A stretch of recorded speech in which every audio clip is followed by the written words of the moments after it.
ഒരാളോട് എനിക്ക് സോറി പറയാനുണ്ട്. നാളത്തെ പ്രൊമോയ്ക്കകത്ത് അനീഷ് സംസാരിക്കുന്നുണ്ട്, എനിക്ക് ഒരാളോട് മാപ്പ് പറയാനുണ്ട് എന്ന് പറഞ്ഞ് വളരെയധികം ഇമോഷണൽ ആയിട്ട് നിന്ന് അവിടെ സംസാരിക്കുന്നത് കാണാം. അനീഷ് മാത്രമല്ല, അവിടെ നിലവിലുള്ള ടോപ്പ് 7 മത്സരാർത്ഥികളെല്ലാവരും തന്നെ വളരെയധികം ഇമോഷണലായിട്ട് സംസാരിക്കുന്നുണ്ട്. ബിഗ് ബോസ് കൊടുത്ത ഒരു ടാസ്ക് ആയിരിക്കാം.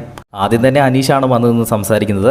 എനിക്കൊരാളോട് സോറി പറയാനുണ്ട് എന്നൊക്കെ പറയുന്നു. അത് അനുമോളോട് തന്നെ ആയിരിക്കാം. കാരണം അനീഷ് ഇങ്ങനെ പറയുന്ന സമയത്ത് ആദില നൈസായിട്ട് അനുവിനെ ഇങ്ങനെ ഓട്ടക്കണ്ണിട്ട് നോക്കുന്നുണ്ട്.